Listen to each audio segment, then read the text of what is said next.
Pourquoi les gens qui vivent tranquillement à la campagne viendraient-ils ici? C'est la maison de Jim, pas un hôtel.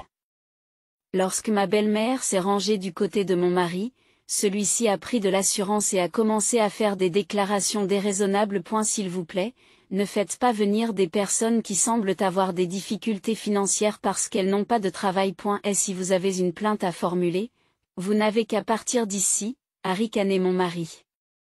Cependant, bien que mon père soit au chômage, il n'est pas économiquement démuni, et ces remarques déplacées ont suscité en moi plus de pitié que de colère. En voyant mon mari essayer d'impressionner sa mère, j'ai ressenti une poussée de mépris. Je lui ai répondu, « Très bien, je m'en vais, mais tu te débrouilleras tout seul pour la suite. » Mon mari et ma belle-mère, inconscients des difficultés à venir, m'ont joyeusement quitté. Je m'appelle Anna.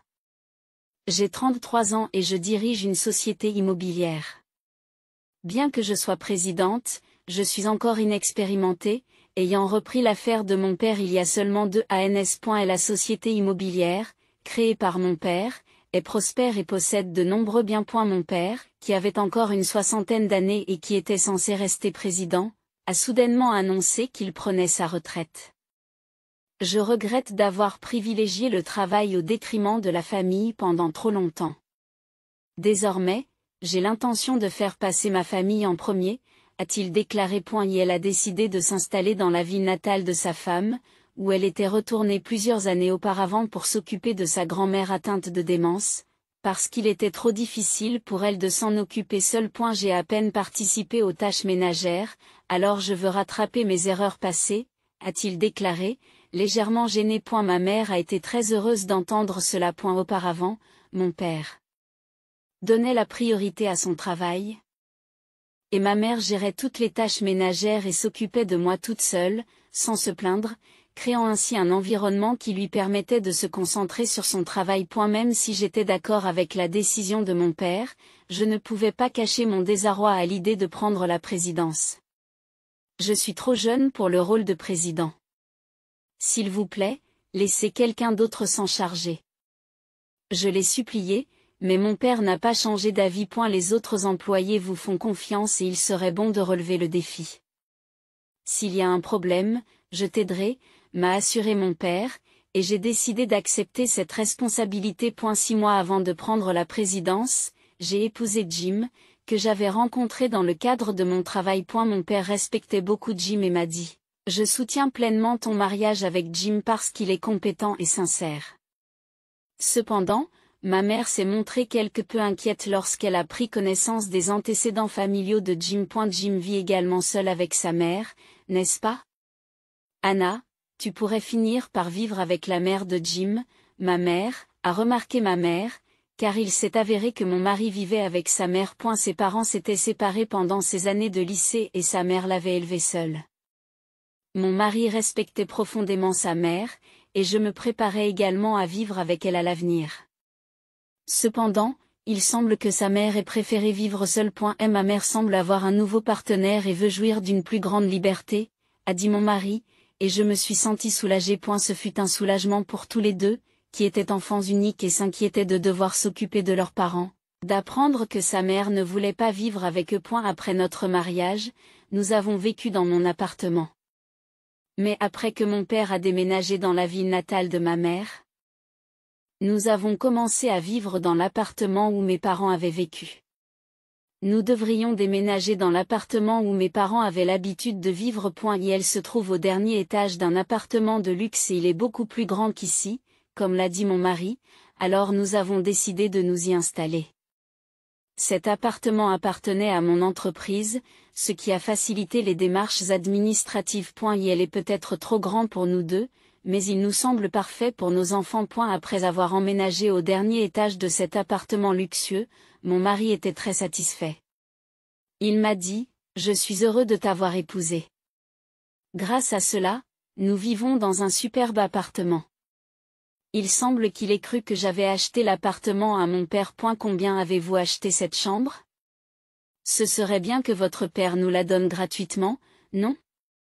La raison pour laquelle il avait cette impression n'était pas claire, mais j'ai décidé de garder la vérité secrète. En lui faisant croire que nous avions acheté un appartement coûteux, j'espérais qu'il contribuerait aux frais de subsistance. Auparavant, mon père avait dit que mon mari était responsable, mais depuis que nous nous sommes mariés, il n'a pratiquement pas payé les frais de subsistance. Et si mon mari pense que j'ai épuisé nos fonds en achetant l'appartement, il pourrait commencer à s'inquiéter un peu pour nos finances. Et elle a supposé que je couvrirais toutes les dépenses même après que je sois devenue présidente, et j'ai trouvé injuste qu'il ne contribue pas du tout à nos coûts. Peu de temps après notre arrivée dans le nouvel appartement, mon père m'a appelé.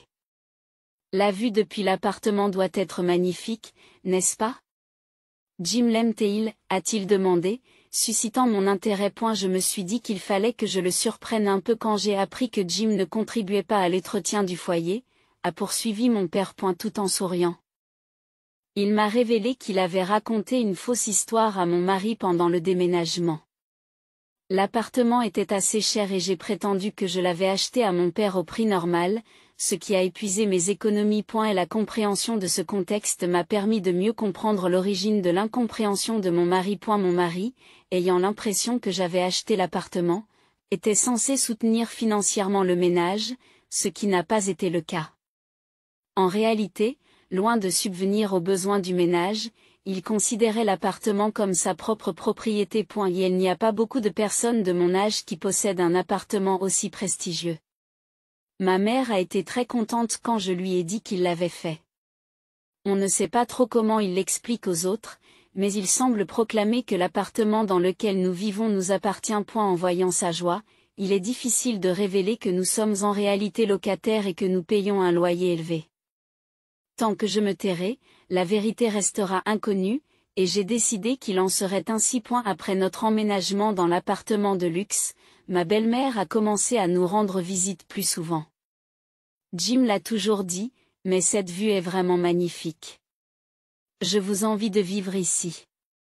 Elle ne tarissait pas d'éloges sur la vue. Sentant qu'elle pourrait aimer cet endroit, Jim a répondu avec un sourire. Il y a encore de la place ici, maman. Pourquoi ne pas envisager d'y emménager? Ta vieille maison devient trop vieille et inconfortable, n'est-ce pas? Voyant mon visage surpris, ma belle-mère a semblé réaliser quelque chose. Si je viens ici, Anna ne sera peut-être pas contente, alors je m'abstiendrai, a-t-elle dit avec regret. J'étais choquée que mon mari ait soudainement changé d'avis sur la vie commune, dont il n'avait jamais été question auparavant. Sentant que ma belle-mère essayait d'éviter la cohabitation pour mon bien, j'ai expliqué mes sentiments. Je pense qu'il est préférable de maintenir une bonne distance avec vous, mère. D'après mon expérience avec ma famille, je pense qu'il est important de se respecter mutuellement, même dans les relations étroites. J'aimerais discuter à fond de la question de la cohabitation avec mon mari. Ma belle-mère a eu l'air un peu mécontente, mais elle n'a pas continué à discuter. Après son départ, j'ai interrogé mon mari sur la situation. Ta mère n'a pas l'intention de vivre avec son nouveau compagnon? J'ai demandé à mon mari de froncer les sourcils et de rétorquer, ne te mêle pas de ce qui ne te regarde pas. Mon mari a froncé les sourcils et a répliqué, ne te mêle pas de ce que ma mère décide. C'est ma maison. Il n'y a pas de problème si ma mère vit avec nous. Il semble qu'il pensait que cette maison était la sienne. L'appartement que nous habitons est une location, il n'appartient donc ni à moi ni à mon mari. Comme j'ai inscrit mon mari comme titulaire du bail lorsque nous avons signé le contrat, il peut avoir l'impression d'avoir acheté la propriété. Je lui ai expliqué les détails du contrat, mais il ne les a pas bien vérifiés et a cru qu'il avait acheté le bien. Pensant que lui dire que cet appartement n'est pas le sien le mettrait encore plus en colère, j'ai évité cette discussion. La possibilité que ma belle-mère emménage dans l'appartement m'inquiétait. Je veux bien que ta mère emménage, mais son nouveau compagnon ne vient pas avec elle, n'est-ce pas? J'ai posé la question avec prudence, et mon mari ne savait plus où donner de la tête. Si je peux accepter de vivre avec ma belle-mère, je veux éviter d'accueillir son partenaire romantique inconnu. Depuis que mon mari a évoqué la possibilité d'un remariage de sa mère, cette question me préoccupe. Même lorsque je lui ai posé la question, il a évité de donner une réponse claire. Dernièrement, il est rentré tard tous les jours et nos conversations ont diminué par rapport à avant. Je suis contrariée depuis un certain temps par le fait qu'il ne paie pas les frais de subsistance, mais apprendre qu'il envisage unilatéralement de faire emménager sa mère a été à la fois surprenant et décevant. Désemparé par les problèmes de mon mari, j'ai contacté mes parents pour leur demander conseil.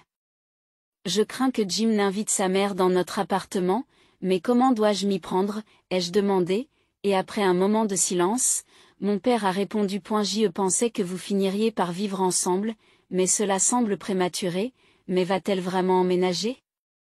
Mon père sentait également la possibilité que ma belle-mère vive avec nous, mais il ne pouvait pas cacher son inquiétude. Lorsque j'ai mentionné que son amant pourrait également vivre avec nous, mon père a répondu avec plus de force. Ce serait un problème grave. Si quelque chose se présente, je me joindrai à la discussion. N'hésitez pas à me contacter. Ces paroles m'ont encouragé. Je voulais aussi parler de la situation à ma mère, mais j'ai appris que ma grand-mère était tombée malade et avait été emmenée à l'hôpital. D'après mon père, son état était très critique et il m'a dit qu'il m'informerait immédiatement s'il se passait quelque chose. J'étais inquiète pour ma belle-mère, mais je l'étais encore plus pour sa santé et j'ai rapidement appris que son état s'était aggravé. Lorsque je me suis précipitée à l'hôpital, j'ai eu l'impression que ma grand-mère m'avait attendue et elle est décédée peu de temps après. J'ai essayé de contacter Jim à plusieurs reprises pour l'informer, mais il n'a pas répondu, et ce n'est qu'après un certain temps qu'il m'a répondu. Combien de temps vas-tu rester chez tes parents, m'a-t-il demandé. Irrité par son ton enjoué, j'ai répondu que je resterais environ une semaine. Et il a immédiatement mis fin à l'appel. Mes parents étaient mécontents parce qu'ils n'étaient pas présents à l'enterrement de ma grande-mère. Je voulais parler à Jim. Depuis le décès de ta grand-mère, il aurait pu au moins prendre un jour de congé. Pourquoi n'est-il pas venu, a dit mon père, et ma mère a hoché la tête en signe de déception. Jim n'est pas digne de confiance, il n'est même pas venu à l'enterrement et il ne paie pas les frais de subsistance, ajoute ma mère. Jim a perdu la confiance de mes parents, et il n'est pas non plus venu chez eux après l'enterrement. Lorsque je suis rentrée, la mère de Jim avait déjà emménagé. J'ai déménagé toutes les affaires, je suppose que je dois vivre ici maintenant, dit-elle joyeusement. J'ai été choquée par ces paroles et Jim m'a regardé d'un air moqueur. Ta grand-mère est décédée à un moment opportun, j'ai donc pu emménager pendant ton absence. Cette remarque a fait monter ma colère à son paroxysme. Interpréter la mort de ma grand-mère comme un moment propice et le début abrupt de la vie commune m'exaspérait au plus haut point. Les affaires avaient déjà été emménagées et je n'avais plus la possibilité de l'expulser. Avec le début soudain de la cohabitation, ma belle-mère n'a plus du tout participé aux tâches ménagères. Dépêchez-vous de préparer le dîner. Tu dois aussi trier les affaires. Elle me traitait comme une femme de ménage, ce qui contrastait fortement avec son attitude calme lors des visites, et elle était stricte dans ses ordres. Et elle était impossible pour moi, qui travaillais, de répondre à toutes ses demandes, et son mécontentement augmentait à chaque fois. Anna, tu es une épouse et tu dois obéir. Jim gagne bien sa vie, tu n'auras donc aucun problème même si tu quittes ton travail. Malgré ses plaintes, j'ai commencé à me méfier de la façon dont Jim lui expliquait notre situation financière. Ses plaintes étaient insupportables, mais ce que je ne pouvais tolérer, c'était qu'elle invite son petit ami à la maison pendant que Jim et moi étions au travail. Lorsque je suis rentrée du travail, un homme que je n'ai pas reconnu était dans la maison et a exigé que je commence à cuisiner immédiatement. J'ai été choquée d'apprendre que cet homme, d'un âge proche de celui de Jim, était le petit ami de ma belle-mère. S'il vous plaît, empêchez votre mère d'inviter son petit ami. Êtes-vous d'accord pour que des étrangers entrent dans notre maison comme bon leur semble, ai-je demandé, mais Jim ne semblait pas inquiet. Je m'inquiétais aussi du fait que son petit ami avait le même âge que Jim. Cet homme est-il vraiment sérieux au sujet de ta mère? Puisqu'elle a été trompée, j'ai demandé sérieusement et Jim, sentant quelque chose, est devenu silencieusement inquiet. L'homme était à pas accent grave l'œil, il portait des accessoires coûteux et une montre, il n'avait pas l'air d'un employé de bureau ordinaire. Jim, comme moi, doutait que cet homme ait un emploi sérieux. Alors que je m'apprêtais à discuter de cette affaire avec mes parents, ma mère m'a contacté. Elle voulait rester quelques jours pour remercier les membres de sa famille qui avaient participé à l'enterrement de ma grand-mère. Elle m'a dit qu'il y avait quelque chose qu'elle devait dire à Jim. En fait, ma belle-mère a déjà emménagé. Parlons-en pendant que tout le monde est là. Ma mère a été choquée d'entendre cela. Mes parents voulaient une conversation sérieuse avec Jim et sa mère, alors quand je leur ai dit cela, Jim était furieux. Pourquoi tes parents viennent-ils? C'est ma maison maintenant. Entendant sa voix, sa mère s'est précipitée et m'a demandé des explications. Pourquoi des gens qui vivent tranquillement à la campagne viendraient-ils ici? C'est la maison de Jim, pas un hôtel. Lorsque ma belle-mère s'est rangée du côté de Jim, il a pris de l'assurance et a commencé à faire des déclarations déraisonnables. S'il vous plaît. Ne faites pas venir des personnes qui semblent avoir des difficultés financières parce qu'elles n'ont pas de travail. Et si vous avez une plainte à formuler, vous n'avez qu'à partir d'ici, a ricané mon mari. Cependant, bien que mon père soit au chômage, il n'est pas économiquement démuni, et ces remarques déplacées ont suscité en moi plus de pitié que de colère. En voyant mon mari essayer d'impressionner sa mère, j'ai ressenti une poussée de mépris. D'accord, je vais partir, mais tu te débrouilleras tout seul pour la suite, lui ai-je répondu. Quand j'ai dit cela calmement, Jim ne savait plus où donner de la tête, mais sa mère s'y est opposée avec véhémence. Belle fille impudente, sors. Nous pouvons nous débrouiller sans toi. Déconcerté par sa confiance excessive, j'ai pris mes objets de valeur et j'ai quitté l'appartement. Comme Jim n'avait pas dit à sa mère que j'étais président, il pensait qu'il ne se débrouillerait pas sans moi. J'ai choisi une propriété vide appartenant à ma société et j'ai décidé de m'y installer. Lorsque j'ai invité mes parents dans ma nouvelle maison et que je leur ai expliqué la situation, ma mère était furieuse. Pourquoi as-tu dû quitter ton propre appartement?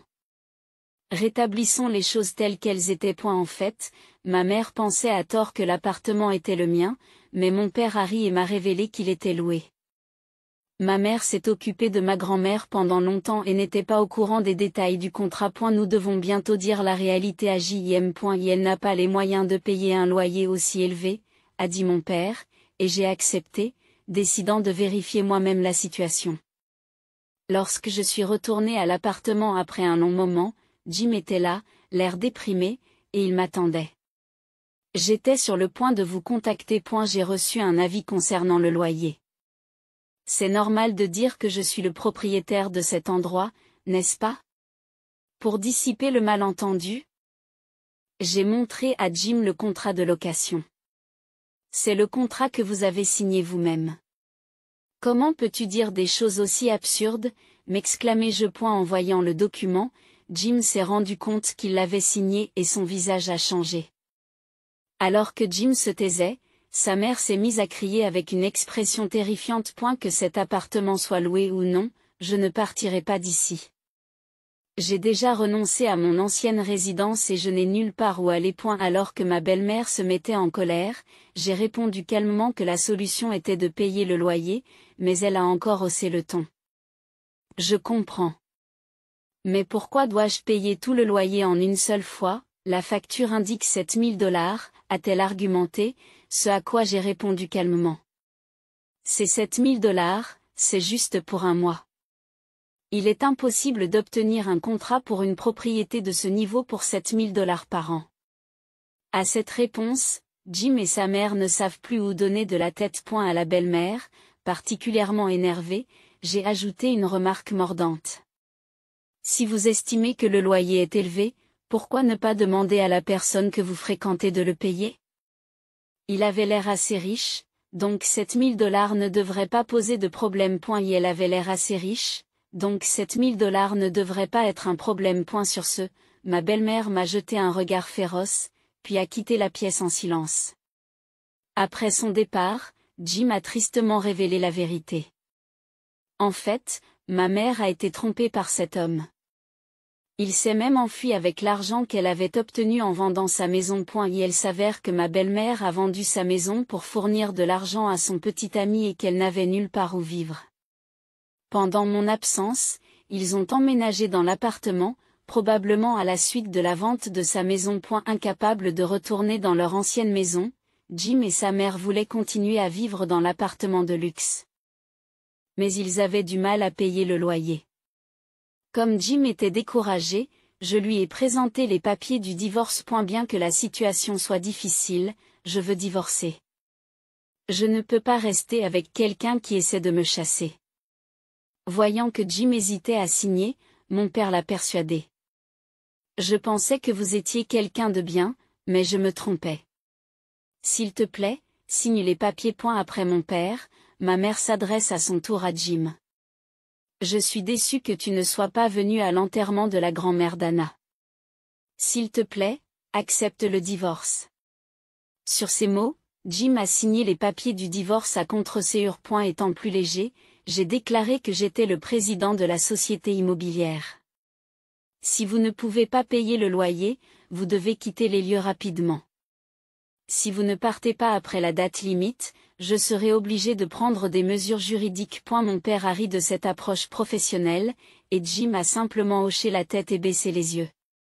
Plus tard, mon ex-mari et sa mère ont quitté l'appartement pour s'installer dans une maison délabrée. Ma belle-mère avait accumulé une dette importante pour fournir des fonds à son petit ami, et il s'est avéré que Jim avait également apporté une partie de cet argent. Et la raison pour laquelle je n'avais pas reçu de frais de subsistance de la part de Jim était qu'il donnait l'argent à sa mère. Bien que ma belle-mère ait dénoncé son petit ami à la police, il a réussi à lui échapper dans un premier temps et n'a pas été facilement retrouvé.